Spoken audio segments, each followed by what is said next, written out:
राजकीय महाविद्यालय जमवारामगढ़, जयपुर, विषय इतिहास,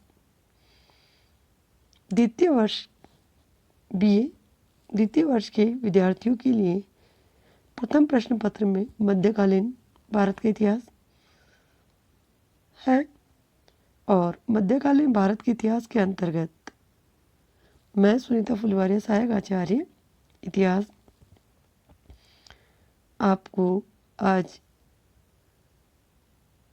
तुगलक वंश के मोहम्मद बिन तुगलक के बारे में बता रही हूँ। गयासुद्दीन तुगलक के बारे में हमने पूर्व की वीडियो में चर्चा की। मोहम्मद बिन तुगलक की बात करें तो मोहम्मद बिन तुगलक गयासुद्दीन तुगलक के बाद में 1325 में दिल्ली का सुल्तान बना और 1351 तक उसने शासन किया। हम उसके आरंभिक जीवन की बात करें तो वह गयासुद्दीन तुगलक का ज्येष्ठ पुत्र था। उसका पूरा नाम फखरुद्दीन मोहम्मद जूना खां था और उसके पिता ने उसके उल्गू खां की उपाधि प्रदान की थी।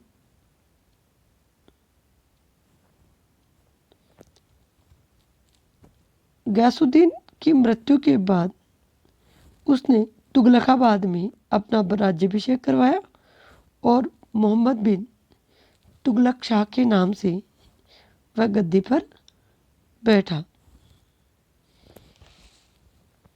मोहम्मद बिन तुगलक दिल्ली सल्तनत के अन्य सभी सुल्तानों की अपेक्षा कहीं अधिक पढ़ा लिखा था, खुले दिमाग का व्यक्ति था। धर्म और दर्शन के गहन अध्ययन के साथ उसने अरबी, फारसी भाषाओं का भी ज्ञान प्राप्त किया था। गणित व औषधि शास्त्र व तर्कशास्त्र, कला, खगोल विज्ञान में उसकी गहरी रुचि थी।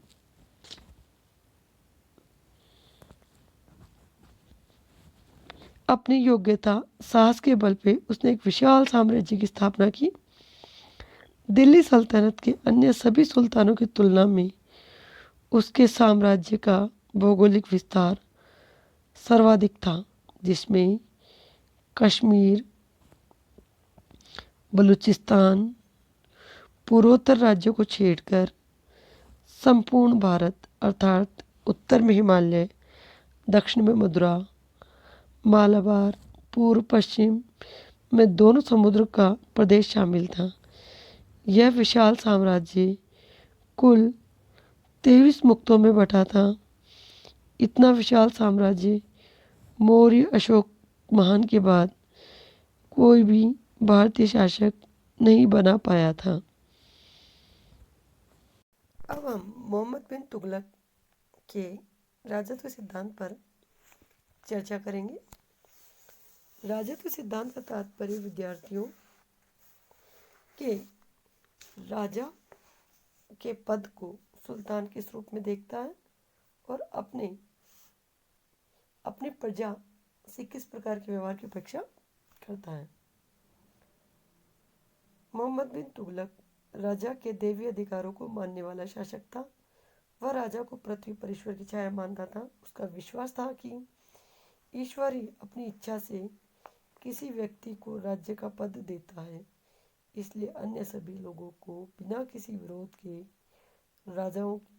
राजा की आज्ञाओं का पालन करना चाहिए।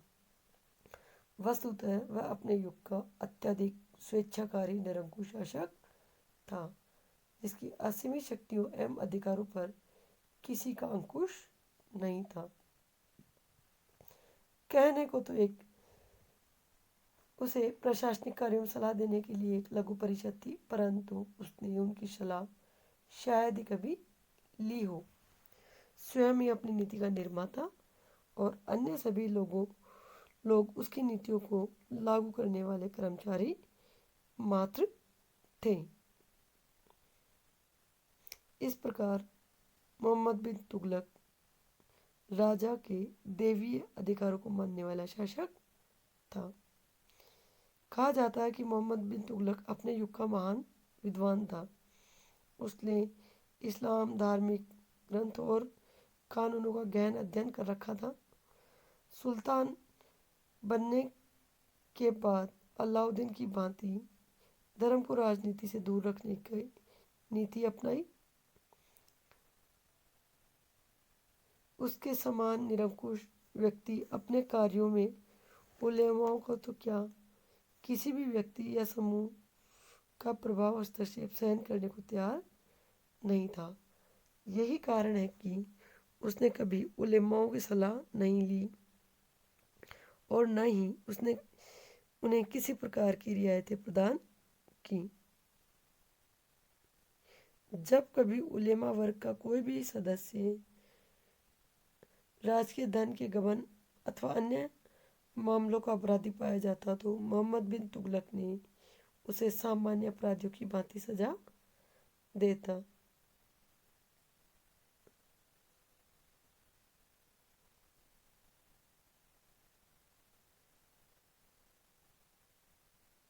उलेमा वर्ग में असंतोष उत्पन्न हुआ। उलेमा वर्ग के असंतोष का एक कारण यह भी रहा कि मोहम्मद बिन तुगलक पहले न्याय प्रशासन पर उन्हीं का एकाधिकार था। सुल्तान ने इस एकाधिकार को खत्म करते हुए योग्य व्यक्तियों को न्यायाधीश के पद पर नियुक्त किया। चूंकि सुल्तान स्वयं ही न्याय का अंतिम स्रोत था, अतः उसके निर्णय के विरुद्ध कहीं अपील नहीं की जा सकती थी। सुल्तान मोहम्मद बिन तुगलक ने धार्मिक सहिष्णुता का परिचय देते हुए हिंदुओं के साथ अच्छा व्यवहार